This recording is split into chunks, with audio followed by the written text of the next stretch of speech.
ঘরে ঘরে তিরঙ্গা ঘরে ঘরে স্বচ্ছতা সচেতন শোভাযাত্রা অনুষ্ঠিত হয়ে যাইছে।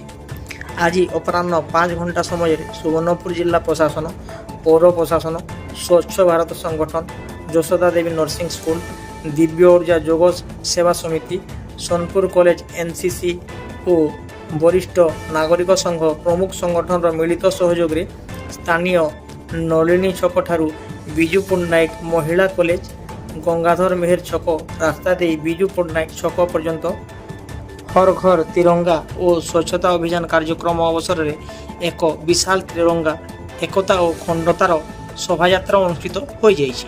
সুবর্ণপুর জিল্লাপাল ডক্টর নৃপରାଜ ସାହୁ ଓ ଏସ୍ପି ନାରାୟଣ ନାୟକ ଏହି କାର୍ଯ୍ୟକ୍ରମକୁ ଶୁଭ ଉଦ୍ଘାଟନ କରିଥିଲେ।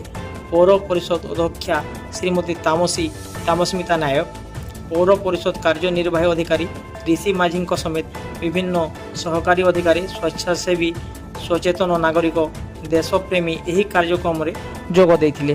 ସ୍ଥାନୀୟ ବିଜୁ ପଟ୍ଟନାୟକ ଛକ ଠାରେ ଦେଶପ୍ରେମୀ ସ୍ଲୋଗାନ ମାନ ଦେଇ ଭାରତ ମାତା କି ଜୟ ଧ୍ୱନି ପ୍ରକମ୍ପିତ ହୋଇଥିଲା। ଅନେକ ବ୍ୟକ୍ତି ବିଶେଷ ବୁଦ୍ଧିଜୀବୀ ଘରେ ଘରେ ତିରଙ୍ଗା ଉଡ଼ାଇ ମନରେ ଦେଶଭକ୍ତି ଜାଗ୍ରତ ପାଇଁ ଉଦ୍ବୋଧନ ଦେଇଥିଲେ। এটা সারা দেশর এটা মানে অর্ঘ তিরঙ্গা আমি আজ সারা ଆମ ସୋନପୁର ସହର ଆମେ ପରିକ୍ରମା କଲୁ ଏବଂ ଘର ଘର ତିରଙ୍ଗା ସବୁ ଘରକୁ ଆମେ ପହଞ୍ଚିବୁ। ଆଉ ସବୁ ସମସ୍ତଙ୍କ ଘରେ ଘର ଘର ତିରଙ୍ଗା ଆମେ এটা ପାଳନ କରିବା ପାଇଁ ସରକାରଙ୍କ ଯେଉଁ ନିର୍ଦ୍ଦେଶ ଥିଲା এটা ଆଜି ଭଲସେ ଆମେ ପାଳନ କଲୁ। ଧନ୍ୟବାଦ। ସବୁ ପୁରପଲ୍ଲୀ ସହରରେ ଏ ଯେଉଁ ଘର ଘର ତିରଙ୍ଗାର ସ୍ୱର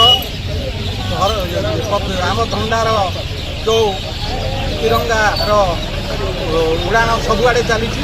ସେହି ପରିପ୍ରେକ୍ଷୀରେ ଆଜି ଆମର ସୋନପୁର ସହରରେ ଜିଲ୍ଲା ପ୍ରଶାସନ ତରଫରୁ ଏବଂ ଆମର ମ୍ୟୁନିସିପାଲିଟି ତରଫରୁ ଏବଂ ସ୍ୱଚ୍ଛ ଭାରତ ଏବଂ ଯେତେ ସେବା ସଂଗଠନ ଅଛି ସିନିୟର ସିଟିଜେନ୍ ତରଫରୁ ଏକ ତିରଙ୍ଗା ରାଲିର ଆୟୋଜନ କରାଯାଇଥିଲା ଏବଂ ବାର୍ତ୍ତା ଯାଇଥିଲା ଘରେ ଘରେ କେମିତି ଆମେ ତିରଙ୍ଗାର ଉଡ଼ାଣ କରିବା ଏବଂ ଜାତୀୟ ଏକତାକୁ ବଜାୟ ରଖିବା।